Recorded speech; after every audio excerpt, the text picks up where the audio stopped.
Graça e paz. Hoje nós vamos falar a respeito do capítulo 12 de Apocalipse. Se você ver aí no canal, tem alguns estudos sobre Apocalipse, como as 7 igrejas da Ásia. Eu falo sobre cada uma delas, falo sobre selos, tem vídeo sobre selos, sobre taças, sobre trombetas. Então hoje eu quero falar sobre o capítulo 12.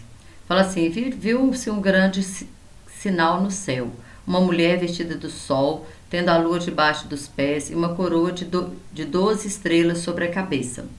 Essa mulher aqui, nós podemos entender que é a nação de Israel. Né? Ela está vestida de sol, ou seja, de luz, né? E ela tinha 12 estrelas. Essas 12 estrelas significam as 12 tribos de Israel. Mas nós sabemos que a nação de Israel também, ela rejeitou Jesus e os gentios puderam entrar. Então hoje nós vemos essa mulher como a noiva de Cristo, que tanto é a nação de Israel como todo aquele que aceitou Jesus como Salvador. Né? Os fiéis da nação de Israel, né? Porque também tem aqueles que creem e os que não creem. Então é aqueles que creem.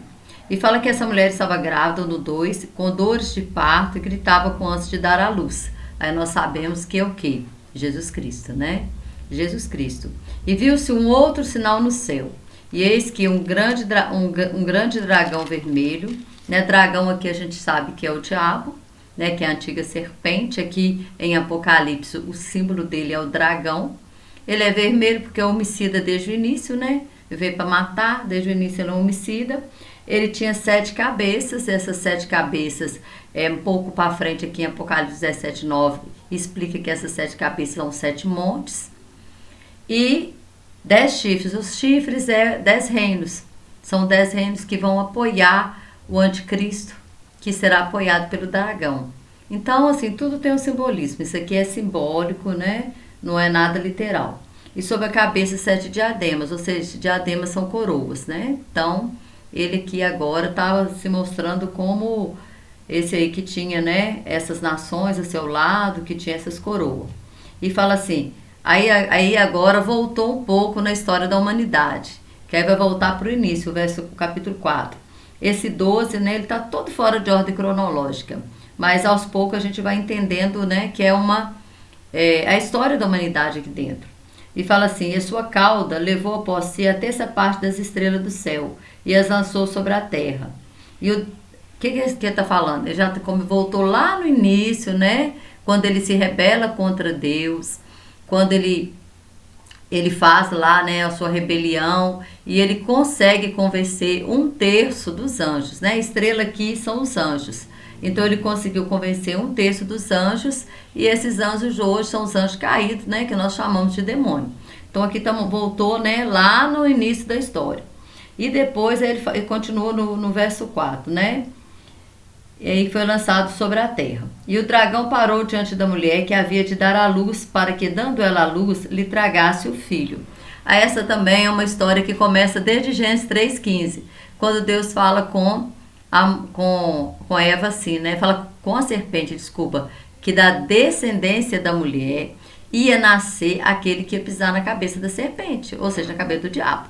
Então o que ele fez? Ele começou uma perseguição, né? Uma perseguição a todos aqueles que no início, né, a gente vê ele persegue Abel, né? Faz com que Caim, ele pensa, será que é esse que vai, né, na descendência dele?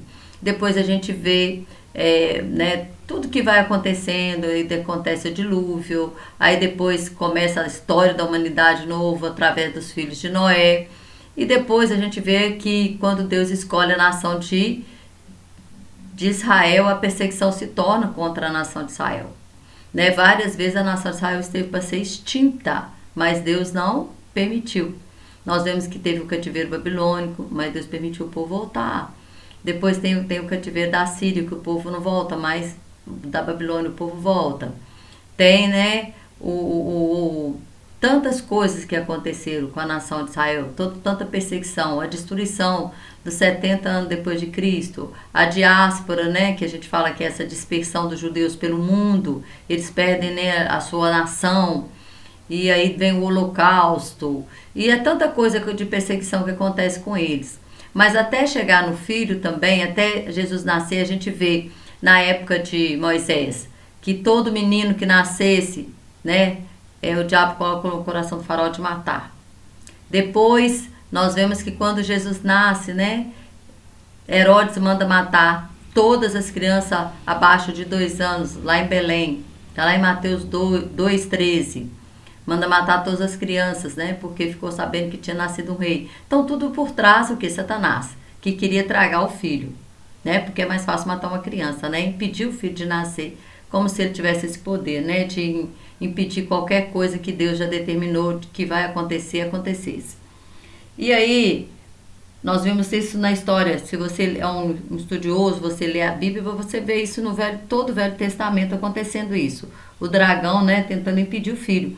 E quantas vezes que Jesus nasce, ele tenta matar Jesus de outras formas, né? E aí o verso 5 fala assim: e deu à luz um filho, um varão, que há de reger todas as nações com vara de ferro, e o seu filho foi arrebatado para Deus e para o seu trono. Então é interessante, né? Um versículo só conta, né, quase 4.000 anos de história. Conta, né, do nascimento de Jesus, fala sobre o ministério de Jesus, sobre a morte de Jesus, a ressurreição de Jesus e a assunção de Jesus, a volta de Jesus, né, para os céus. Tudo aqui no versículo 5. Conta toda a história de Jesus. E aí no 6 fala assim: a mulher e o 5, né, vão acabar. E foi arrebatado para Deus para o seu trono. E a mulher fugiu para o deserto, onde já tinha lugar preparado por Deus para que ali fosse alimentada durante 1260 dias. Aí aqui já está falando da metade da tribulação. Da metade da tribulação, aonde, né, Israel, ele faz um pacto com o diabo, com o anticristo, né, que é um homem. Nós sabemos que o anticristo é um homem, porém um homem incorporado de demônio. E ele vai fazer um pacto com Israel. E esse pacto, na metade o pacto é 7 anos. Mas só que na metade desse pacto, ele vai exigir ser adorado. Vai colocar uma imagem dele no templo e vai exigir adoração. Aí os israelitas vão ver que ele não é Deus. Ele não é o Cristo esperado. Porque muitos judeus ainda aguardam, né? Eles não aceitam que aquele Cristo que veio era o Cristo, porque eles aguardavam um Cristo que viesse, que nascesse num palácio, que resolvesse os problemas políticos deles, econômico, não um rei que morresse numa cruz. Um homem pobre, né, que morreu numa cruz. Não, isso não é o Messias. Então eles ainda aguardam o Messias, só que agora o anticristo vai conseguir enganá-los e eles vão fazer esse pacto, e esse anticristo ele vai, né, fazer o terceiro templo. Só que vai cair na graça dos judeus por um período de tempo. Só que quando ele exige a adoração, Israel vai ver que ele não é Deus. E aí é onde o povo foge. É onde nós lemos em Mateus 24, que Jesus fala assim: aquele que está no telhado não desce, né, para pegar alguma coisa. Foge para o deserto da Judéia, foge para a Judéia. Quem que ia fugir para a Judéia? Claro que os israelitas, eles que moram lá, né? Foge. Ai das que estiverem grávidas naquele dia, das que amamentam, para que a sua fuga não se dê, né? E ore para que a sua fuga não dê no inverno, porque como que, né? O inverno lá é rigoroso também. Então isso aí ele está falando para a nação de Israel. Se você vai lá em Mateus 24, você vai ver Jesus falando isso. Deixa eu só achar aqui que eu quero ler esse texto para vocês, para ficar bem claro. 24, acho que é o verso 15. Fala assim, Jesus fala assim, olha: e quando, pois, virdes que a abominação da desolação que falou o profeta Daniel está no lugar santo, quem lê entende. Porque lá em Daniel 7 também fala a respeito do anticristo, a respeito, né, de que ele vai fazer um concerto por 7 anos, que ele vai quebrar essa aliança, ou na metade da aliança. E aí tá aqui, Jesus fala: quando vê a abominação que o profeta Daniel falou está no santo lugar, no lugar santo, quem lê entende, né? Então, quem estiver na Judéia, que fujam para os montes, né? A Judéia, o deserto da Judéia é cheio de montes, de cavernas, essas coisas tudo. Então aqui ele está falando para a nação de Israel, isso aqui não é para a igreja. Quem estiver sob o telhado, não desça para tirar alguma coisa de sua casa. Quem estiver no campo, não volte atrás a buscar suas vestes, mas ai das grávidas, das que amamentam naqueles dias. Orai para que a vossa fuga não aconteça no inverno, nem no sábado. porque haverá então grande aflição, como nunca houve desde o princípio do mundo até agora, nem tampouco haverá jamais. Nem tampouco haverá jamais. Então aqui, esse pedacinho aqui ele está falando para a nação de Israel.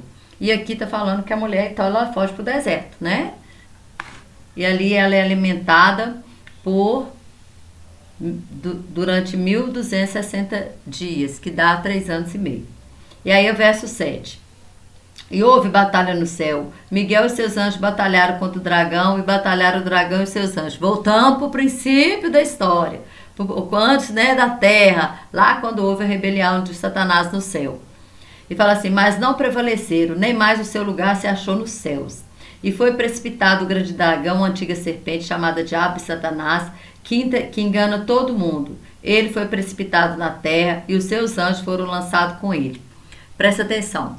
Satanás, na primeira rebelião dele lá nos céus, quando tem essa guerra com Miguel, ele é precipitado do terceiro céu. A Bíblia fala sobre 3 céus. Então, o primeiro céu é esse firmamento que nós vemos. Segundo céu, regiões celestiais. Terceiro céu, habitação de Deus.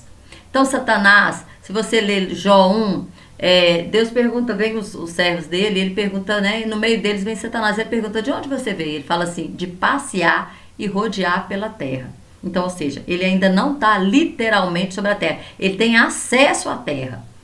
Mas, aonde que Satanás está? A palavra do Senhor fala em Efésios 6,12, que a nossa guerra não é contra carne e sangue, mas contra principado, potestade, hoste espiritual da maldade nas regiões celestiais. Então, ele está nas regiões celestiais. Ele foi precipitado do terceiro céus. Porém, da segunda regiões celestiais, terra, ele tem acesso. Ele tem acesso, mas ele ainda está nas regiões, né? Ele está lá, ele habita lá nas regiões celestiais. Porque é isso que fala Efésios 6,12. Tá bom? Mas só que aqui fala assim, agora ele foi precipitado literalmente para a terra. Nem regiões celestiais mais ele vai ter acesso. Porque fala assim, e foi precipitado o grande dragão, a antiga semente chamada Diabo e Satanás, que engana todo mundo. Ele foi precipitado na terra, e os seus anjos foram lançados com ele.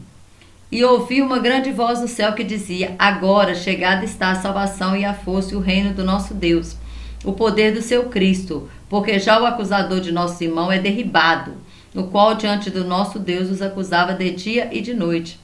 E eles venceram pelo sangue do Cordeiro, pela palavra do seu testemunho, e não amaram a sua vida até a morte. Ou seja, aqui está falando dos mártires da grande tribulação, né?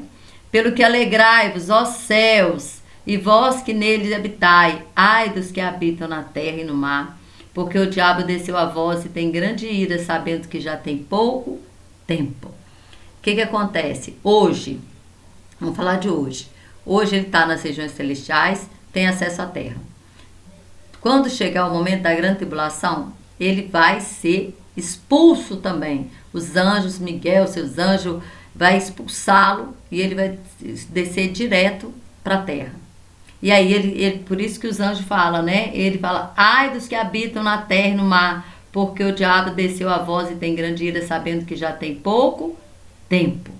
Ou seja, o diabo está em queda livre, né? Ele primeiro expulso o terceiro céus, agora daqui a pouco, né? Quando chegar o momento da grande tribulação, expulso também das regiões celestiais.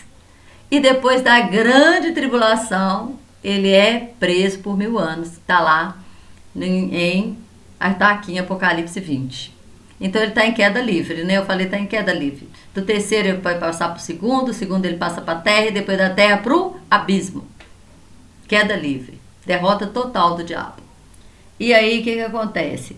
Aí o verso 13 fala assim, quando o dragão viu que fora lançado na terra, perseguiu a mulher que dera à luz o varão, Israel, né, ou a noiva, e foram dadas à mulher 2 asas de grande águia, para que voasse para o deserto ao seu lugar, onde é sustentada por um tempo e tempos e metade de um tempo, fora da vista da serpente. Ou seja, aqueles que não vão aceitar adorá-lo, ele vai vir com muita fúria para cima deles, né? Essa fúria, primeiro, ela vem sobre Israel e depois sobre toda a igreja. mas primeiramente por Israel, porque ele engana Israel, ele faz esse pacto de aliança e ele quebra esse pacto, e Israel quebra o pacto com ele, e Israel diz, não vou aceitar, né? O anticristo, eu estou falando do anticristo, porém, né, o anticristo com o poder do dragão. E aí, o que acontece? Ele vai, então, agora perseguir ela, só que Deus vai guardar, Deus guarda. Deus nos guarda na tribulação, Deus nos guarda no problema, Deus nos guarda naquilo que for preciso. Aquele que não adorar Ele, aquele que Ele vai perseguir durante esse período de grande tribulação, o que acontece? O Senhor está falando isso aqui a metade já o final da grande tribulação. Fala que esse povo, então Deus manda eles para o deserto, né? Deu eles grandes asas de águia, quer dizer, isso aqui está falando de alguma velocidade, alguma forma que eles vão fugir para que voassem. Claro que pessoas não voam, né? É simbólico isso aqui. Ao deserto, ao seu lugar onde é sustentado por um tempo, tempos e metade de tempo fora da vista da serpente. Ou seja, Satanás, através do anticristo, não vai poder tocar nesses aqui, né, fiéis que vão negar ele, que não vão aceitar o número dele, que não vão aceitar a marca dele, que não vão aceitar adorá-lo. Então eles vão estar agora protegidos pelo Senhor. E aí fala assim, o verso 15, e a serpente lançou da sua boca atrás da mulher água como um rio, para que pela corrente a fizesse a arrebatar. E a terra ajudou a mulher, e a terra abriu a boca, tragou o rio que o dragão lançara da sua boca. Ou seja, Deus vai trazer algo, vai fazer algo grande aqui, um milagre, e ele não vai alcançar, ele não vai poder tocar, né? Como diz a palavra, né? Não pode tocar no ungido do Senhor, né? Ele não vai conseguir tocar nesses que não vão aceitá-lo. E aí ele vai ficar muito irado. Fala o 17 assim. E o dragão irou-se contra a mulher e foi fazer guerra ao resto da sua semente, ou seja, a todos os cristãos, né? Os que guardam os mandamentos de Deus e têm o testemunho de Jesus Cristo. Explicou aqui. Então, que ele vai, né, depois quando ele viu que não conseguiu pegar, né, que o povo de Deus, ali a nação de Israel, Deus protegeu, ele começa aquela grande perseguição que a gente sabe que vai ter, é mundial, né? A grande tribulação, ela é mundial, mas porém, para a nação de Israel vai ser mais complicado. Por quê? Porque vai ser de lá que ele vai estar comandando, ele sabe que Israel é a nação escolhida de Deus, então ele quer pegar Israel mesmo, né, que a palavra de Deus fala que Israel é como a menina dos olhos do Senhor. Então, assim, ele vem com uma grande fúria. Então, o capítulo 12 é isso. O capítulo 12 não tem mistério. É uma história da humanidade. É mostrando a história do diabo, desde o início, quando ele faz guerra lá nos céus, quando ele é precipitado para as regiões celestiais e depois agora vai ser precipitado para a terra. Mostra ele perseguindo a mulher, né, que dá à luz o filho. Primeiro ele persegue para que não houvesse esse filho, né? Esse filho não nascesse, ele queria impedir o nascimento de Jesus. Quando Jesus nasce, ele usa o próprio Herodes para mandar matar as crianças para que Jesus fosse morto, né, para que Jesus não nascesse. Então é tudo isso que esse texto está falando aqui do Apocalipse 12. E fala, né, dessa precipitação dele literal para a terra e dessa perseguição que ele vai fazer àqueles que não o adorarem. Amém? Eu espero que você possa ter entendido esse capítulo 12, que não é difícil, né? Tem muito simbolismo aqui, mas quando você vai olhando, você vai vendo que as coisas que foram, há muitas coisas que já se cumpriram, né? Muita coisa que já se cumpriu, e o que falta se cumprir mesmo é, né, o pacto, que quando ele fizer esse pacto, em Daniel 7, fala assim, é bom sabermos disso, né? Porque nós sabemos que pelas profecias, pelos sinais, a grande tribulação está às portas. Jesus está às portas, vai buscar a igreja dele, e a grande tribulação está às portas, né? E a gente tem que estar atento a tudo que Deus ele vem nos avisando através da palavra dele. A palavra dele sempre nos avisou, sempre nos avisa, né? Fala assim, o Daniel 7, 25. O Daniel, ele teve a revelação do fim dos tempos também. Por isso que Daniel ele precisa ser estudado juntamente com o Apocalipse. Né? Daniel 7, 25 fala assim, falando do anticristo, né? e proferirá palavras contra o Altíssimo. Destruirá os santos do Altíssimo e cuidará em mudar os tempos e a lei. Tempos aqui é o tempo das festas que os judeus eles comemoram, a lei deles, né? Porque ele vai querer ser adorado, ele vai tentar mudar muita coisa lá. E eles serão entregues nas suas mãos por um tempo e metade de um tempo, ou seja, 3 anos e meio. Mas o juízo estabelecerá e eles tirarão seu domínio para destruir e para desfazê-lo até o fim. O reino, o domínio e a majestade dos reinos debaixo de todo o céu será dado ao povo dos santos do Altíssimo. O seu reino será um reino eterno e todos os domínios servirão e lhe obedecerão. Mas o que eu quero dizer para vocês, deixa eu achar.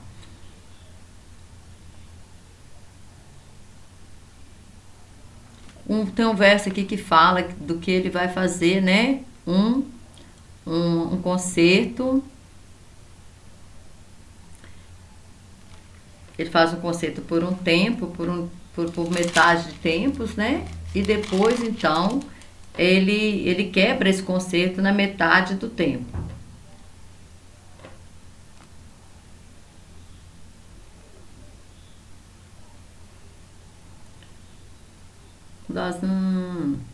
Tá, isso mesmo.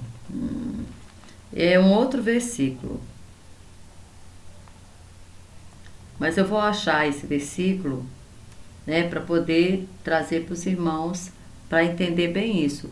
Que no início, o que ele vai fazer? O início dele, ele faz um concerto. Ele faz um concerto. Ele faz um concerto com a nação de Israel por 7 anos. E na metade desses 7 anos, então, ele quebra esse concerto. Então, nós podemos entender o seguinte, que quando aparecer um homem fazendo aliança com Israel, falando que vai reconstruir esse tempo, propondo esse pacto de paz, nós já podemos entender que ali já está o início da grande tribulação. O início da grande tribulação, que ele vai fazer esse juízo. Só que no metade desse tempo, ele vai exigir o quê? Adoração. Ah, tá. Eu achei o versículo. Não era o 7, não.